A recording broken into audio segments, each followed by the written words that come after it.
आज हम जानेंगे पेन टूल के बारे में। पेन टूल का इस्तेमाल होता है कटआउट बनाने के लिए। किसी भी पिक्चर को जब हम कटआउट करना चाहते हैं तो सबसे ज्यादा पेन टूल का ही इस्तेमाल किया जाता है और सबसे बेस्ट होता है पेन टूल। तो जानेंगे पेन टूल ये रहा। जब हम पेन टूल लेते हैं यानी सेलेक्ट करते हैं, देखिए तो इसमें हमें बटन दबाए रखना है तो हमें पेन टूल के ये इतने सारे ऑप्शन नजर आते हैं। Pen tool, free form pen tool, add anchor point tool, delete anchor point tool and convert point tool. इसके साथ ही इसका ये सिलेक्शन है, यानी कि ये टूल और ये टूल दोनों मिलके हमारी को पाथ बनाने में मदद करते हैं। तो शुरू करते हैं। तो पेन टूल लेने के लिए जैसे हमने इस पर क्लिक किया और बटन दबाए रखा तो सबसे ऊपर पेन टूल है, फिर फ्री फॉर्म टूल है। तो ये कैसे काम करता है इसको सीखेंगे। तो पेन टूल जब हम ले लेते हैं, सपोज हमने क्लिक किया, पेन टूल हमने ले लिया, ये सिलेक्शन ये बताता है कि अब हमने पेन टूल ले लिया। और जब हम पेन टूल यहां पे लेके आते हैं तो देखिए ये पेन की शेप नजर आती है। अब यहां पे शुरुआत करते वक्त आपने दो बातों का बहुत ध्यान रखना है।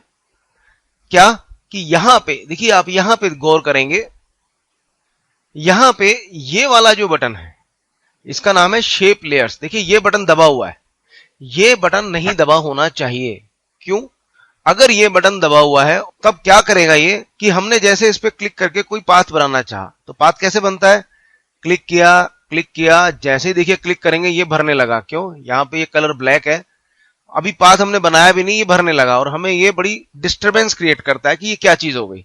एक्चुअली ये यहाँ पे पाथ के लेयर बनाने लगा है जिसे हम बोलते हैं वेक्टर शेप लेयर। तो ये हमें नहीं चाहिए होती है, तो हम इसको यहां से सेलेक्ट करते हैं, ये डिलीट कर देते हैं ऐसे। ओके, और फिर एक बार और डिलीट किया। तो ये क्यों आई? क्योंकि ये वाला बटन दबा हुआ है। तो पेन टूल लेने के बाद आप कुछ भी मत कीजिए, सबसे पहले यहां नजर मारिए तो यहां पे ये वाला बटन दबा हुआ होना चाहिए जिसपे इस तरह से रेक्टेंगल भी बना हुआ है और पेन भी बना हुआ है। ये बात अच्छी तरह से अपने दिमाग में बिठा लीजिएगा कि पेन टूल लेते ही सबसे पहले आपकी नजर यहां जानी चाहिए। और कौन सा टूल लेना चाहिए? जिसपे रेक्टेंगल के साथ पेन टूल बना हुआ हो। अब बात आगे बढ़ती है कि हमने इसको सेलेक्ट किया और यहां पे ये टूल चेक किया। अब क्या होगा? दूसरी बात क्या याद रखनी है? कीबोर्ड में कैप्स लॉक ऑन नहीं होना चाहिए, यानी कि कीबोर्ड्स पे कैप्स लॉक ऑन नहीं होना चाहिए। देखिए अगर ऑन कर दिया तो क्या होगा? अभी ऑन नहीं है तो हमें शेप जो दिखाई दे रही है, ये देखिए हमें जो हमारे माउस की शेप दिखाई दे रही है वो पेन की तरह दिखाई दे रही है। लेकिन अगर हमारा कैप्स लॉक ऑन हो गया तो ये ऐसे प्लस का निशान बन जाएगा और आपको पता भी नहीं लगेगा ये आपने कौन सा टूल लिया हुआ है।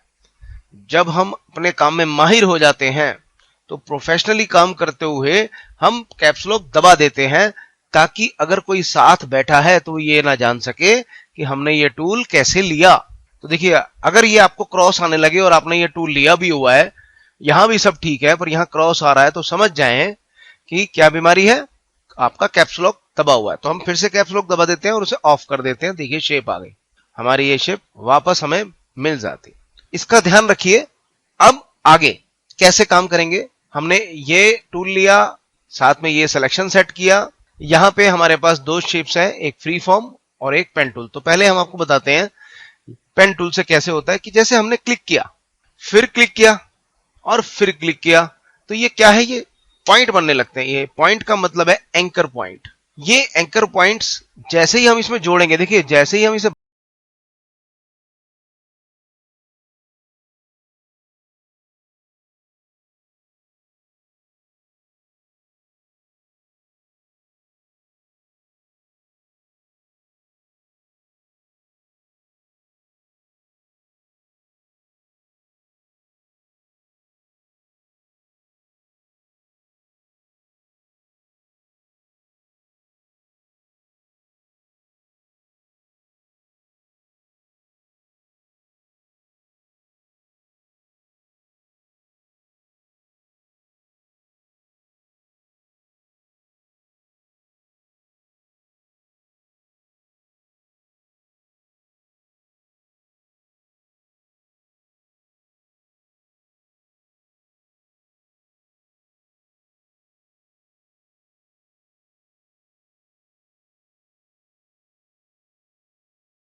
पाथ को सिलेक्शन कैसे करते हैं, यहां से ये लेते हैं और ये डायरेक्ट सिलेक्शन टूल लेते हैं और इस पे क्लिक करते हैं। जैसे ही क्लिक करते हैं तो ये नोड एक्टिव हो जाते हैं। ये देखिए, ये नोड मतलब एंकर पाथ।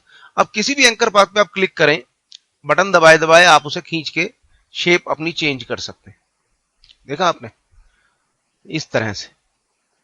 अब यहां पे आप चाहते हैं कि मुझे एक एंकर पाथ पे एंकर ऐड करना है, जोड़ना है, तो ये ऐड एंकर पाथ पे क्लिक कीजिए।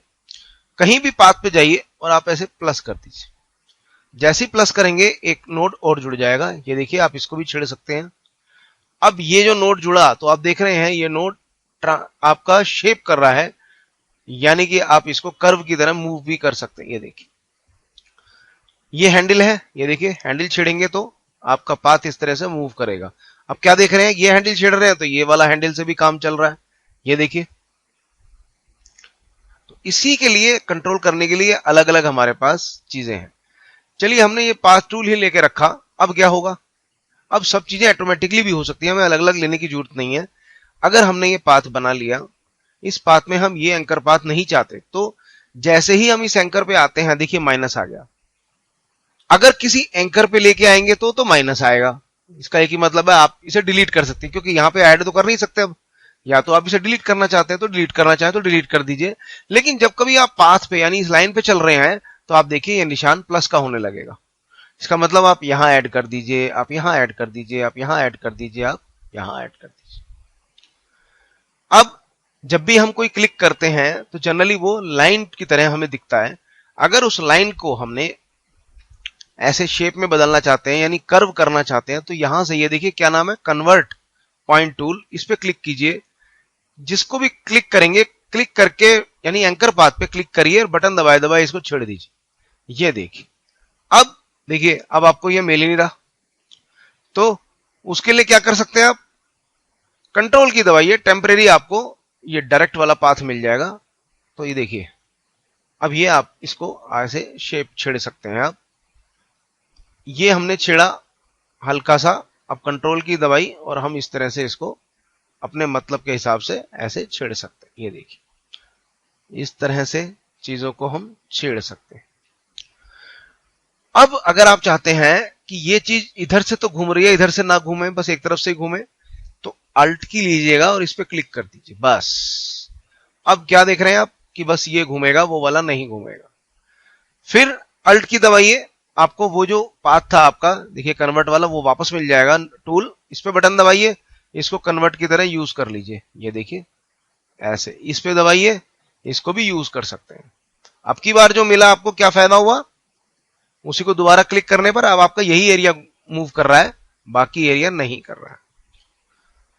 तो इसी बात को फिर से समझेंगे। ये पाथ में ये दूसरा पाथ बन गया, हम एक पाथ और बना लेते हैं, न्यू पाथ। ओके, ये न्यू पाथ बना तो पिछले पाथ आपको दिखाई नहीं दे रहे, तो गए नहीं है वो। जैसे हम इस पे क्लिक करेंगे वो एक्टिव हो जाएंगे, इस पे क्लिक करेंगे ये एक्टिव हो जाएगा, इस पे क्लिक करेंगे ये एक्टिव हो जाएगा। तो इस तरह से आप अगर पहले ही शुरू से नया पाथ बना के काम करेंगे तो आपकी मेहनत कभी खोएगी नहीं, बेकार नहीं होगी। ये मैंने पहले भी कहा है, तो इसका ध्यान रखें। अब हम कुछ नहीं करते, डायरेक्ट ये टूल लेते हैं और अब देखिए क्या तरीका है कायदे में। हमने ये क्लिक किया, अब हम चाहते हैं यहां पे शेप जो आ रही है ये क्लिक किया, इसके बाद हम घुमाना चाहते हैं तो बटन दबाइए और दबाए दबाए इसे घुमा लीजिए। तो जब ये पॉइंट आ जाए तो अल्ट की से इसको दबा लीजिए। अब कंट्रोल की दबाइए, तो ये आप इस तरह से चीजों को इस्तेमाल कर सकते हैं। तो अल्ट कंट्रोल का इस्तेमाल करते हुए आप इस पाथ को बना सकते हैं, शेप कर सकते हैं।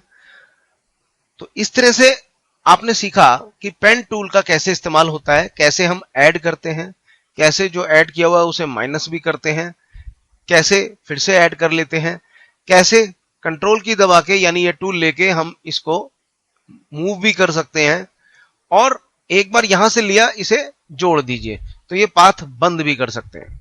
अब आती है, जब पाथ बना दिया तो पाथ को सेलेक्ट कैसे करते हैं, सिलेक्शन कैसे करते हैं। तो कंट्रोल के साथ एंटर कर दीजिए, जो पाथ आपने लिया हुआ है वो पाथ सिलेक्ट हो जाएगा, यानी सिलेक्शन के रूप में आ जाएगा। अब आपने सिलेक्शन ले लिया है, आप चाहते हैं सिलेक्शन ना आए, गायब हो जाए, तो कंट्रोल डी कर दीजिए, ये सिलेक्शन गायब हो जाएगा। अब मान लीजिए आप चाहते हैं ये वाला पाथ लेना है, तो फिर ये ले लीजिए, एक्टिव हो गया। अब ये पाथ तो दिख रहा है, अब आप इसका सिलेक्शन चाहते हैं तो कंट्रोल एंटर कर दीजिए, इसका सिलेक्शन आ जाएगा। जो भी पिक्चर की पार्ट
आएगा, इसका नाम है Sanjay माकर YouTube.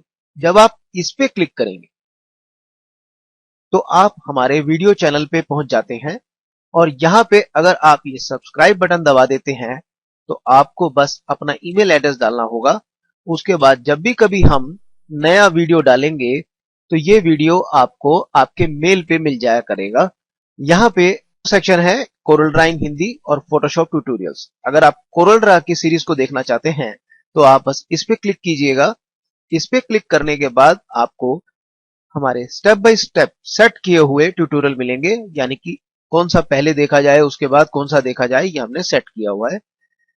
Learn Corel Draw इन हिंदी फर्स्ट डे ट्यूटोरियल, ये ट्यूटोरियल्स हमारे actual professional Corel Draw course के पार्ट हैं। जो फर्स्ट डे की हमने क्लासेस हैं वो आपको फ्री में यहाँ पे सैंपल के रूप में दी हुई हैं। आप इन्हें चेक करेंगे तो पता लगेगा कि ऐसा कोर्स आपको कितने काम आने वाला है और इस कोर्स में कैसे सिखाया गया है, किस तकनीक से सिखाया गया है, ये आप इसके जरिए जान सकते हैं।